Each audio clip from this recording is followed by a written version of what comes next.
Thank you.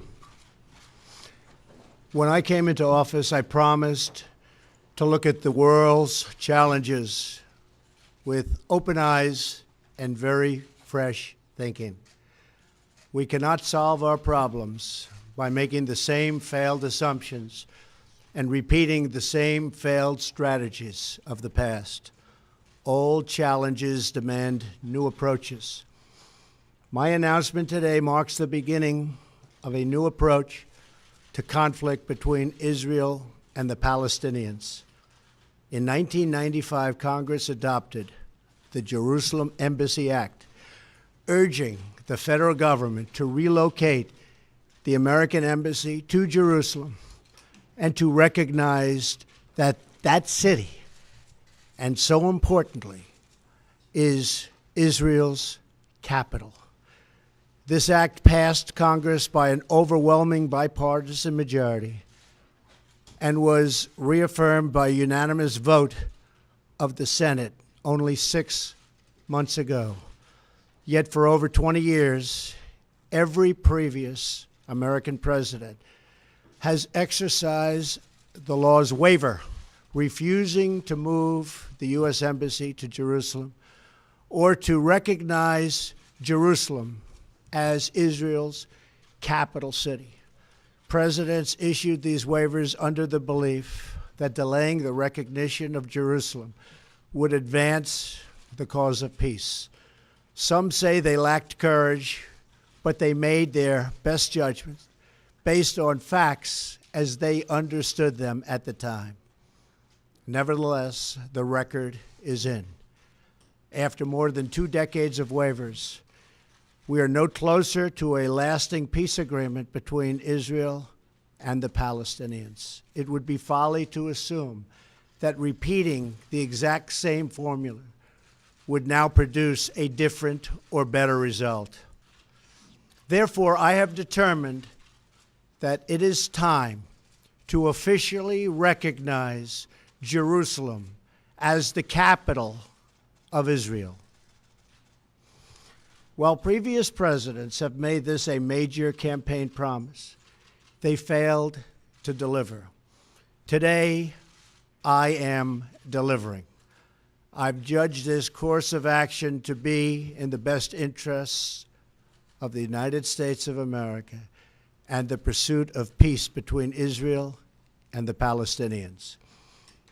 This is a long overdue step to advance the peace process and to work towards a lasting agreement.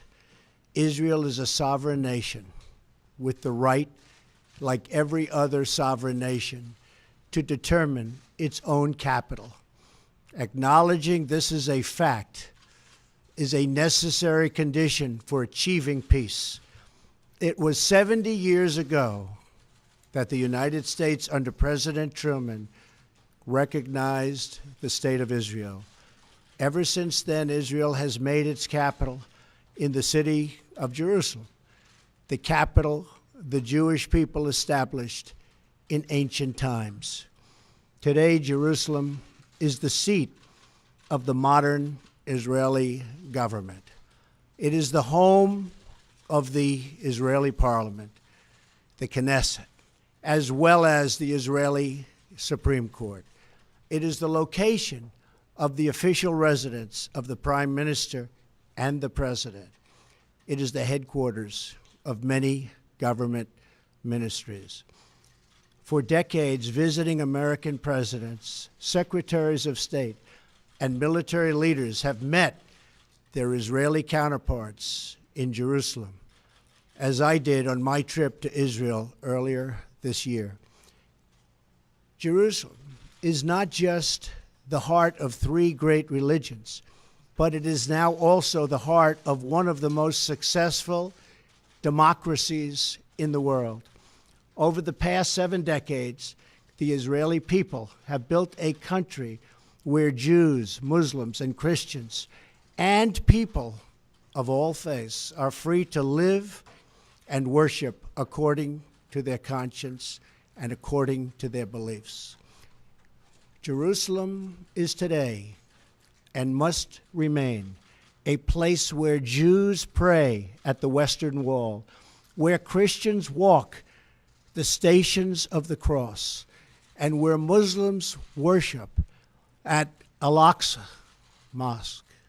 However, through all of these years, presidents representing the United States have declined to officially recognize Jerusalem as Israel's capital. In fact, we have declined to acknowledge any Israeli capital at all. But today we finally acknowledge the obvious, that Jerusalem is Israel's capital. This is nothing more or less than a recognition of reality. It is also the right thing to do. It's something that has to be done. That is why, consistent with the Jerusalem Embassy Act, I am also directing the State Department to begin preparation to move the American Embassy from Tel Aviv to Jerusalem. This will immediately begin the process of hiring architects, engineers, and planners so that a new embassy, when completed, will be a magnificent tribute to peace. In making these announcements, I also want to make one point very clear.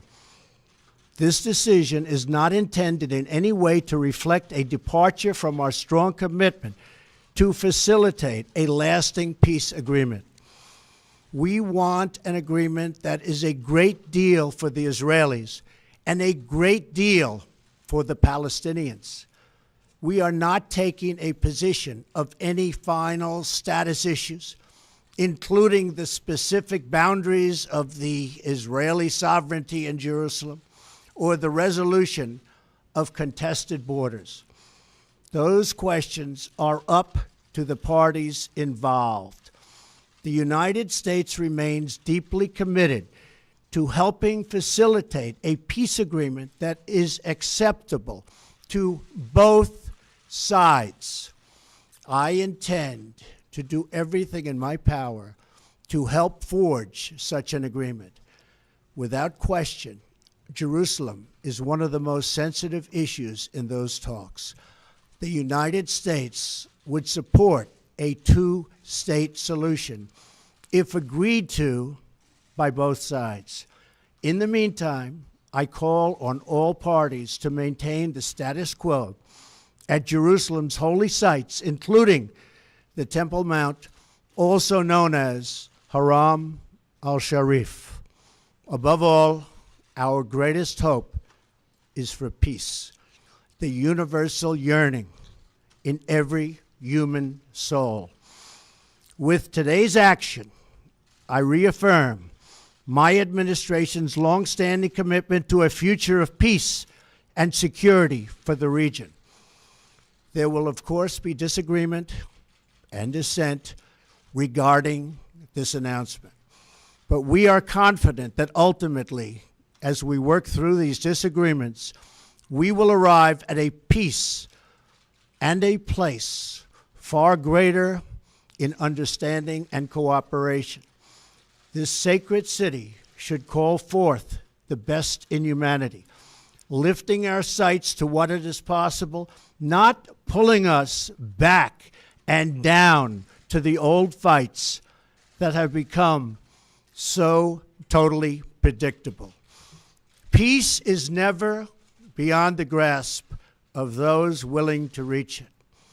So today we call for calm, for moderation, and for the voices of tolerance to prevail over the purveyors of hate.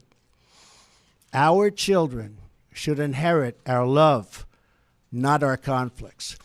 I repeat the message I delivered at the historic and extraordinary summit in Saudi Arabia earlier this year. The Middle East is a region rich with culture, spirit, and history. Its people are brilliant, proud, and diverse, vibrant, and strong. But the incredible future awaiting this region is held at bay by bloodshed, ignorance, and terror.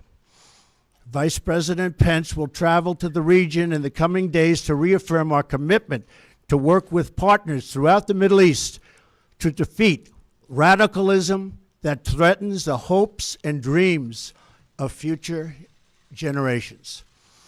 It is time for the many who desire peace to expel the extremists from their midst. It is time for all civilized nations and people to respond to disagreement with reasoned debate, not violence. And it is time for young and moderate voices all across the Middle East to claim for themselves a bright and beautiful future. So today, let us rededicate ourselves to a path of mutual understanding and respect. Let us rethink old assumptions and open our hearts and minds to possible and possibilities. And finally, I ask the leaders of the region, political and religious, Israeli and Palestinian, Jewish and Christian and Muslim, to join us in the noble quest for lasting peace. Thank you. God bless you. God bless Israel. God bless the Palestinians. And God bless the United States. Thank you very much. Thank you.